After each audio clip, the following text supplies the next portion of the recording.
Once you lift the veil, you will see with your own eyes that the world's greatest myths and legends are all true. Few are prepared to hear that the terrors that plague the world's nightmares are real. But they are. The Secret World is an MMO that takes place in the real world in a modern day setting. It's a game without classes and without levels, where players can be who they want to be and play any way they want to play. They join one of three secret societies: the Dragon, the Illuminati, or the Templars, and they go out into the world to fight the rising darkness together with players from all over the world.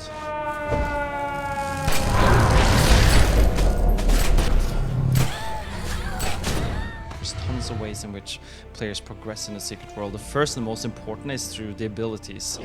Any player can get any ability. It's just a question of earning XP and skill points in order to buy them. And when you do that, you're able to expand your arsenal of abilities, really, and put together different decks. You might have a DPS deck with a pistol, so you might have an AoE deck with your hammer, or you might want to be a healer using elementalism. The choice is yours, and you can always switch around. You don't have to stick to one thing. If you're in the middle of a combat situation, you can pull back, switch your deck, switch your build, and then go back in. And that kind of flexibility gives people a chance to really progress in a very different way than most MMOs. In addition to that, we also have ranks within your secret society. We have, ways you can gain sort of additional clothing. All the gear you have, of course, is very, very important in increasing your damage output, your healing output, whatever you want to do. It's a completely different way to play an MMO. This is brand new terrifying. Run for the hills terrifying. The Secret World, there are three secret societies or factions that have always ruled over the world. One is the Templars. They're based in London. They're like a military organization, an army that's rising against darkness. They're the crusaders for good against evil. Then there are the Illuminati. Those are the invisible puppet masters. They're based in New York, and they're interested in sort of controlling senators and chiefs of staff and, pulling the strings from behind the scenes. And then finally you have the Dragon. Dragon is based in Seoul, South Korea, and they believe in setting in motion tiny events that trigger massive changes. It's like the butterfly effect, So they all have very different philosophies, but they're all about fighting this rising evil. Evil is rising all over the world, and that's a central point to our storyline, where events are set in motion. So there are demons and vampires and werewolves and zombies coming out of the shadows where they've been hiding for a long time. The secret society has always been the ones to sort of make sure that these creatures stay secret, they stay hidden, they fight them in the shadows, but now the world is basically starting to see the veil being lifted, and everybody's feeling the effects of the secret world blending into our world.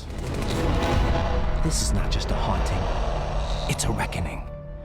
In the Secret World, we put a lot of work and a lot of attention into our dungeons. We have a great dungeon team that focuses entirely on creating these interesting dungeons, and there's a focus on creating really interesting boss mechanics, really interesting encounters, and they're all very, very tightly scripted, and they're great experiences for a 5-person team. There's no, across all our dungeons, they're all unique. There's no reuse in terms of art or monsters and everything.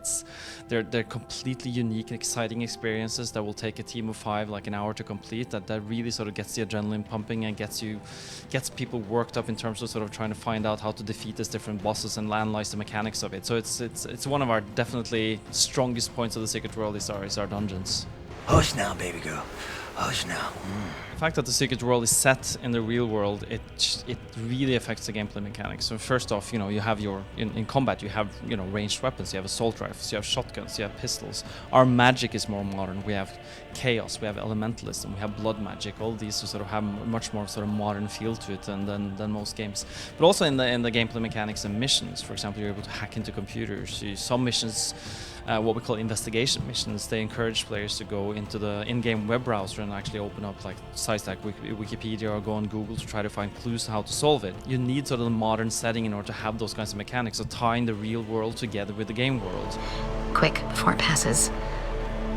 The Secret World, the attention to storytelling is very unique. Of course, the mechanics are very important. We're a game without classes and levels, and that is really, really original and unique. But to me, it's the way the story sort of bleeds into everything and ties everything together. And I think people will be surprised and really entertained by how important the story is and how it really ties the whole world together and all the mechanics together in a very coherent way. Secret World is coming out on June 19th for the PC.